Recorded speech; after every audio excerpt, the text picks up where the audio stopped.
Hello, welcome everyone.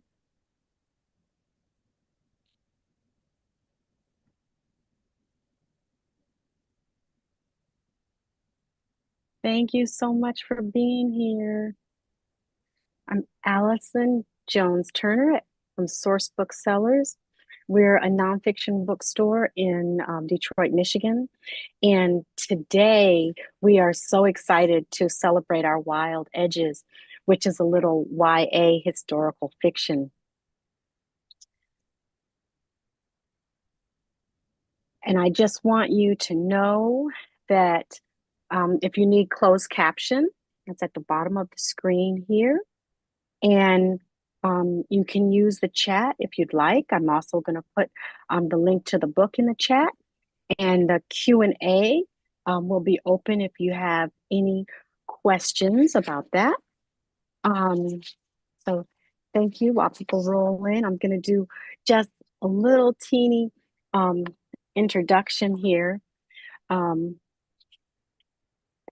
we are celebrating the birthday of the Queen Spade today, and author Sarah Ruley is a Nigerian Canadian author of the Effigy series and the Bones of Ruin trilogy, a Aurora Award finalist, an English professor. So we've got her here during the week.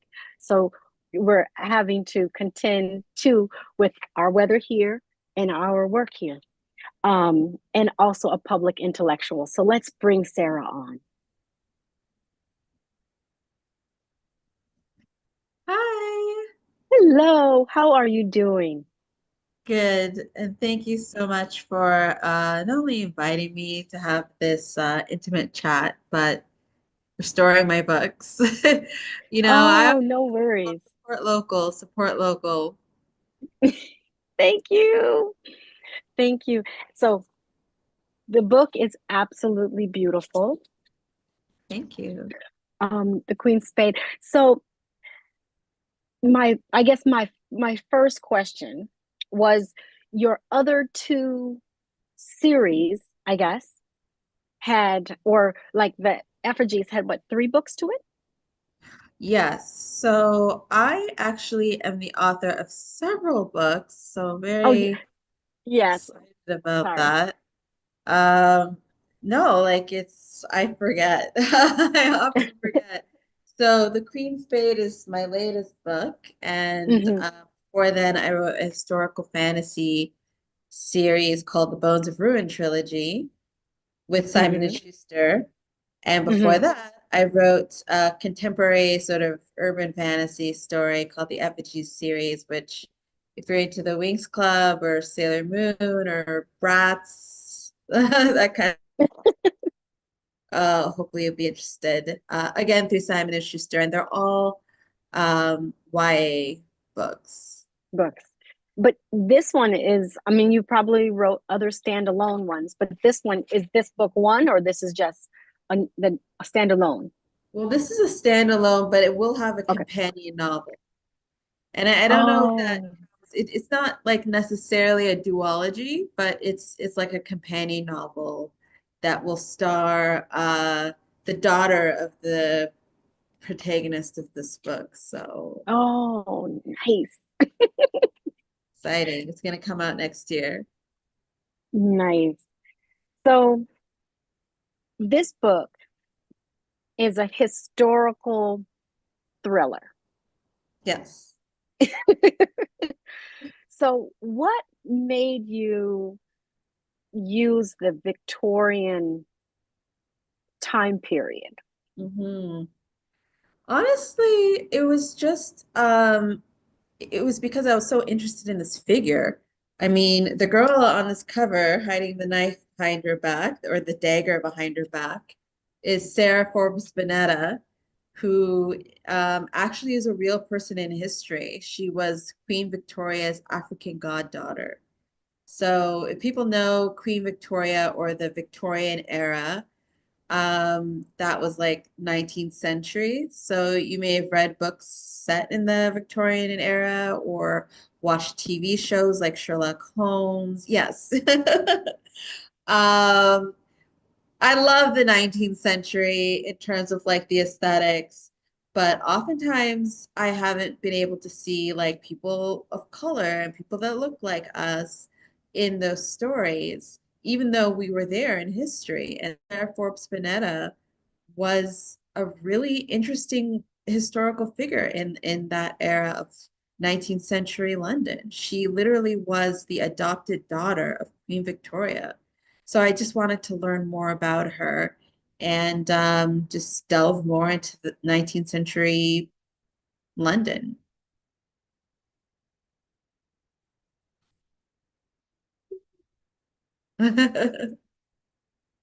Oh, you're muted. I'm muted, I'm sorry. So I'm wondering, um, what the I mean, I know, did you have to read books just for this book, or did you already have all of this kind of information from the Victorian fantasy? Yeah, because the Bones of Ruin trilogy that I wrote with Simon Schuster is set in 19th century. And that's actually, it's through my research for that book that I learned about Sarah Forbes Bonetta. But I did have to do more research to learn about her specific life, and what her life was like, what she was like, what she was interested in, and especially the royal family, what the royal family was like in the 19th century. Because the royal family doesn't really factor much into the Bones of Ruin trilogy, but it definitely does in this book. It's very much like court intrigue, court politics, and things like that. So I had to do extra research there, and I learned some really interesting things, like how many kids Queen Victoria had. She had like 30 kids. She had a lot of children. And how many adopted children does she had that were kind of like her wards? Mm. Usually from colonized places like Africa, South Asia, et cetera, et cetera. I was like, wow, this is interesting. So I had to learn more about them. And Hmm. yeah, so it took a lot of research.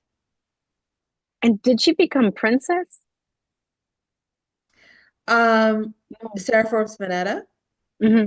Well, what's interesting is that she was already a princess in Africa. She was Ah, already a really, princess. princess. But she was, her home was raided by a neighboring African tribe.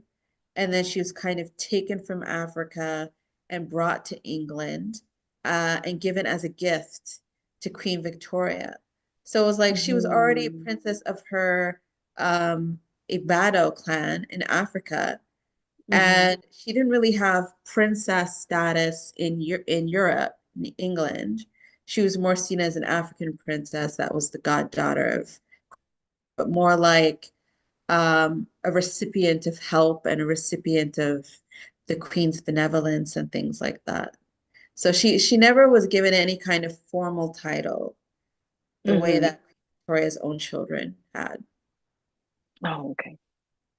Awesome. So let's talk a little bit about this drama. The We love crown is drama. heavy. And yes, the bloody is revenge. Where did you find interest? I know that you maybe teach writing, but where was your interest in thrillers or dramatic writing? Oh gosh, it's so funny because I usually think of myself as a fantasy writer. I'm typically like a fantasy writer. All of my past works have been fantasy, but I think within fantasy, you already have that element of adventure, suspense, excitement, drama. So I think shifting into like a thriller space already felt natural. And I think it all depends on what type of story you want to tell. This story is about a girl getting revenge and kind of playing chess against Queen Victoria. So on one hand, you have Sarah Forbes Bonetta named after a slave, renamed after a slave ship, right? Her actual name was Amoba Aina, and she was renamed and she was kind of used as a propagandic tool to the royal family. And she wants revenge against everybody that turned her into like this puppet. And then on the other side of the board, you have, trying to outsmart her, Queen Victoria. So this, I think, this kind of setup, it necessitates a kind of thriller vibe of like what's going to happen next, and you never know who's going to die next. Yeah. And things like that, and danger and drama and things like that. Is there a little piece that you'll read for us Absolutely. Let me read a from the little book? bit. Let me read from the first chapter. And actually, I want to read this. The first chapter, part one, opens up with a real letter from Captain Frederick Edwin Forbes, who was the man who took Omoba Aina from Africa and renamed her Sarah Forbes Bonetta. Bonetta was the name of his ship, and then gifted her to the Queen. So this is a real diary entry. He said, for her age, supposed to be 8 years, she is a perfect genius. She now speaks English well and has a great talent for music. She has won the affections, with but few exceptions, of all those who have known her by her docile and amiable conduct, which nothing can exceed. She is far in advance of any white child of her age in aptness of learning and strength of mind and affectations and affections. And with her, being an excellent specimen of the Negro race, might be tested the capability of the intellect of the Black. So this is literally what he wrote. Basically, like she is a symbol of like, now we can really see how smart Black people really are, right? Like she was like a symbol to test like the intellectual capacities of the quote unquote Negro race. So that's from his point of view, and we'll start chapter one from her point of view. A young lady can take only so many injuries before humiliation and insult forge a vow of revenge. The story I'm about to tell you may make you uncomfortable. Greater still, the shock may be for those of you bound by quaint rules of morality. I won't judge you. In fact, I give you permission to hate me. I'm no heroine. I feel no inner struggle over any supposed codes of ethics, nor have I lost sleep over the wrongness of my decisions. You'll understand why soon, or maybe you won't. You've been warned. So yeah, I like the difference in like his voice, and then looking at her as like a specimen, and her as like a fully formed subject. Oh, sorry, you muted. You muted. I wanted to make sure that my paper wasn't rattling when you were reading. Okay. Um, that is a spectacular example. Like it's a wonderful way to set up the reader to Mhm. read his words and then reading her words. So it's it seems like the story you have like a book two that's already sort of set. Mhm. Were you able to think about how did you decide to stop? Like Like, where to stop. yeah, where to stop, even if you know that it's really not the end per se, but how did you decide to say 36 is the last chapter, It's always right? it's always tough with the books. Like, where do you stop? And I think you need to know first before you even start writing where you want to go. You think about like, what's that image? What's that final image that's in your mind's eye, you know? And for me, I mean, I don't want to give anything away, so I won't tell anybody what that final image is. But for me, I had this idea of, okay, she's going to end up here. So it's just a matter of how we get there. And it just so happened that it turned, it took 36 or however many chapters to get there. But, I think of stories as having natural ends. If you feel like Oh, you're just adding things for the sake of adding them, mm-hmm, then maybe that's the stuff that needs to be cut. But you also need to think mm-hmm, about like, why are you telling the story that you want to tell? And when you have a mm-hmm. sense of the why do you want to tell your story? Then you'll have a better sense of where the story needs to end in order to, get that across to readers. Awesome. Awesome. We can't wait for, did you say it was coming out in spring or next year? Um, the next book of the companion book of the Queen Spade is coming out next year. So I'm excited for people to get to read it. And I do have another book that's coming out in fall, but it's not related to this. It's actually like an adaptation of a comic character. So Oh, if you're interested in the comic book genre, I'm kind of going back to my geeky roots here. oh, I There's love it. I actually, love it. yeah, I know. Like if people know like Marvel and DC, it's kind of like Hmm. that. It's based off of an African, like a black heroine, comic book superhero, and I get to Hmm. kind of write the YA story of this character. So that's coming out fall of this year. So I'm really excited. Nice. We'll be looking out for it. Yes. Um, like trying to think of my other.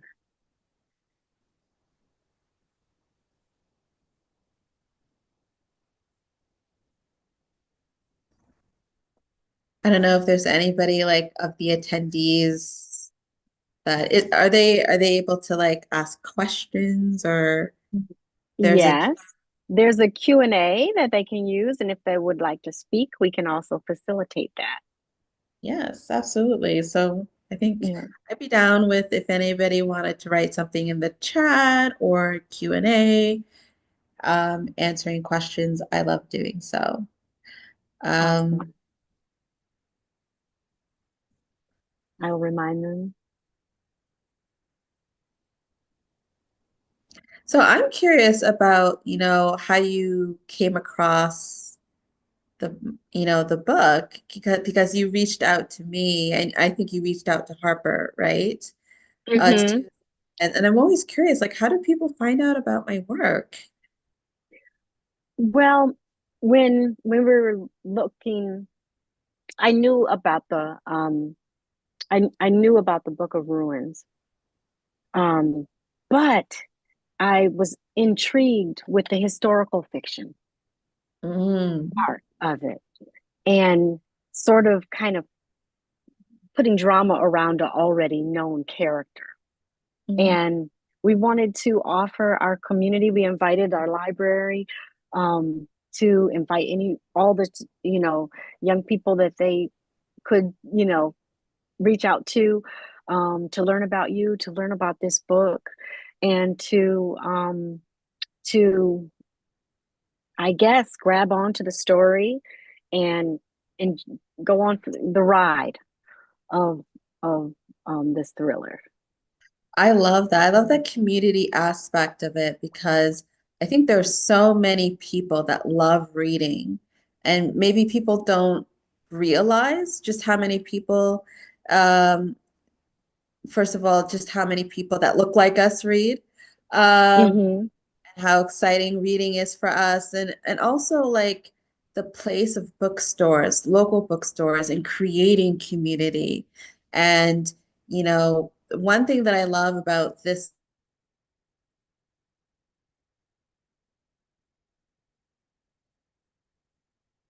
Sarah? like there are different ways to teach people things, right? Yes. Like you can write a YA revenge thriller and tell people about this historical character that hopefully people will read this and they'll decide Mm-hmm. to do their own research into Sarah Forbes Bonetta, into what it was like to be Black or a person of color of any sort in the 19th century. Because I think there's this weird tendency of people to sort of pretend as if people of color didn't live in Europe at this Yeah, time. Like people of color didn't yeah. exist in Europe before like the 70s or like recent immigration. It's like, no, people of color have been in Europe for thousands of years. Like we've been there. If you read And like e old, you'll see us. and even in that time period, we do focus on Africans being taken to the islands, to America, but not necessarily finding, being kidnapped and captured there in England. Right. Yeah, Yes. I think when it comes to the story of Black history, there tends to be a very narrow and limited view where it's kind of like our story is reduced to slavery, the transatlantic slave trade, basically, is what you're talking yeah, about. So, yep, movement of Africa across the Atlantic to the Americas, to the Caribbean, et cetera, et cetera. But there's so much more to discover, I think, in Black history, in African history, history of colonialism. There's so much more to discover. And I feel like the more we give ourselves the opportunity to learn about our own history, the more empowered we can be. okay. So Janet Jones, who's the owner of Source Booksellers, has a question here. How do you incorporate the trends in the YA space and still carry the historical impact of this tale? Ooh, yeah, that's a good question. I used to be very obsessed with trends because I think publishers used to be publishers themselves used to be quite obsessed with trends. I think maybe still are, right? When Stephanie Meyer hit it big with Twilight, then all Mm-hmm. sorts of publishers were looking for paranormal romance. And then the Hunger Games got big, and then publishers were looking for dystopian. And I think now the trend is romantasy, and there are various tropes that might be trends. And I think as a writer, if you chase trends, you might it might be because you're worried about your book selling. And so you might be thinking, okay, I have to write a book with this trend in it in order for it to sell. I have to write a book with this trend in it. I have to write this trope because this is what's, going viral on TikTok. But if you worry too much about trends, it can stifle your creativity because you're not writing what's in your heart, you're writing what you think will sell. Mm-hmm. So I think when I wrote this book, I didn't even think of trends. I didn't worry about what was currently trending on TikTok or BookTok or, what publishers were saying that they wanted. I just wrote the book that was in my heart, the story that I wanted to tell, hoping that somebody would get it, hoping um, that there would be a readership for it. And I found that those are the books that I personally connect with the most. Awesome. So, how long did it take you to write this book? I'm trying to remember. I think it took me several months to write it. I can write pretty quickly when I'm in the zone. I can write pretty Mm-hmm. quickly and finish manuscripts pretty quickly. But I find that it's the like I'm an outliner. I tend to outline and try and like think about what the book is about and what's going to happen and the big plot points first and do the research first and all that stuff before sitting down and writing. Some people just sit down and write and see where it And takes just, them. Right, like mm-hmm. they're pantsers. I'm very much an outliner, so that's the part of the process that takes the longest for me. Awesome. Did any of your students that you teach read this book? I I'm really shy about sharing my work with my students Like there's so many events that I can tell them like, come to this event, I'm doing this and blah blah blah. But I'm always worried about like whether they would like it or whether they'd be like, oh wow, this sucks, but this person's my teacher.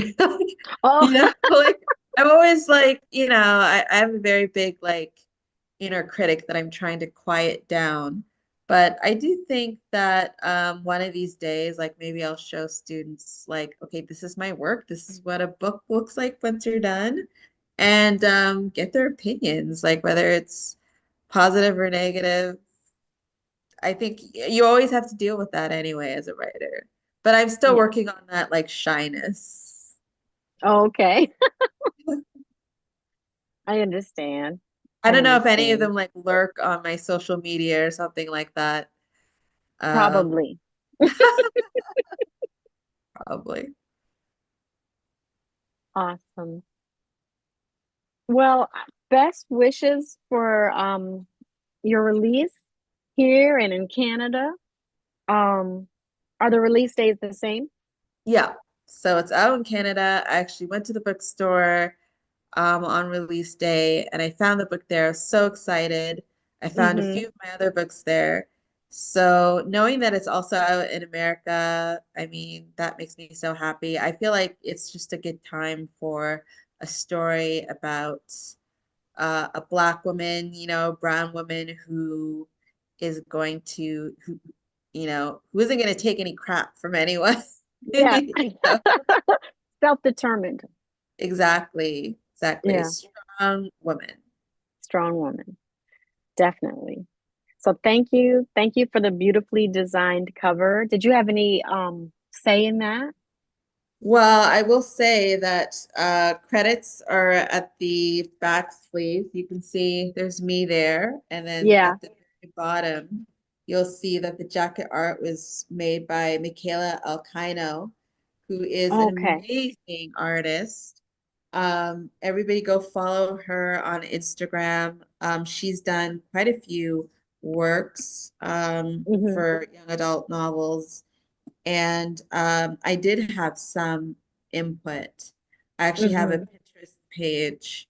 So, I let it's kind of like my mood board with Okay. pictures and things that reminded me of the story that inspired me. So I, showed HarperCollins my mood board. And I think from that, they were a beautiful cover, amazing jackets. And I think a lot of people just like having hardcovers just for the aesthetics. Like you can read Yeah. books on your Kindle, you can read it on your tablet, you can listen to them, but there's something about having a hardcover that's all shiny and pretty that just looks beautiful on your bookshelf. So, And so you also have an audiobook.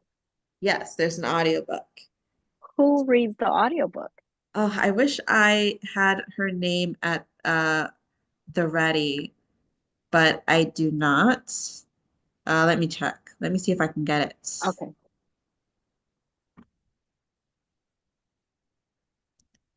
But she is wonderful and actually talked to me on no, I don't have her name. I'm so sorry.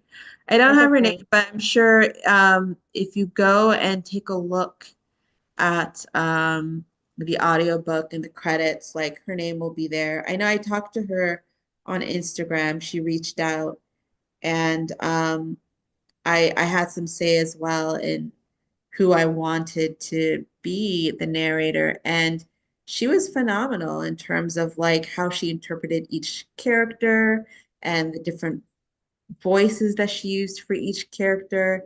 It's very, very great. And I think what I love about audiobooks is how it makes things accessible for people. So definitely, if the hardcover isn't your thing, then go for the audiobook and listen to it on long drives.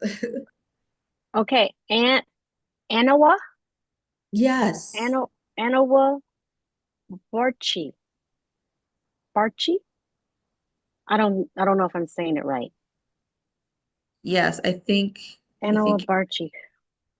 And the audiobook can be found on Libro FM. as well. Yes, Here, it's it was a pre-order until just recently. So that's wonderful. yeah, so she was able to talk to you um before she read the book. Yeah, before she did it, it was a while ago. That's why her name was escaping me. But once Hmm. she was chosen, yes, Aniwa, Anniwaa Bauchi, Machi. Buachie, and she just, she read the book Hmm. herself and then just reached out to me and was just like, she read it multiple times and she's recording the book and she was just so excited about it. And it just made me, it was such a wonderful moment to be able to actually connect with the audiobook narrator. So Awesome. I love that there's so many ways to take this book in, yes, to listen absolutely. to it. So thank you so much for joining us. If there's another question, we will take it.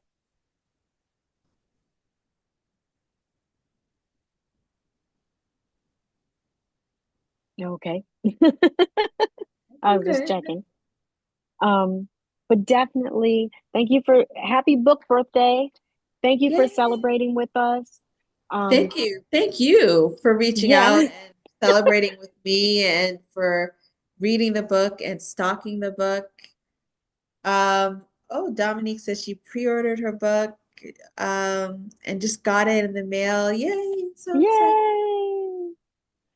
I hope you enjoy. So also for any viewers, if you a call to action is that this book is available at Source Booksellers, at Source Booksellers Online.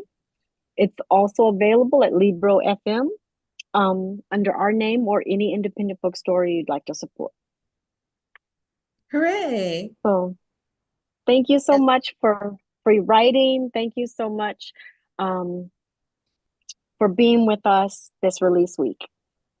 thank you. And thank you for the congrats. And I hope you guys, for those of you in the audience who have yet to read, I hope you enjoy it. Drop me a line. I'm on Instagram and sarahraleigh.com. So I love to hear from readers all the time. So let me know and tell your friends. Definitely. Thank you so much. Thank you. All right. Thanks, everyone. Bye.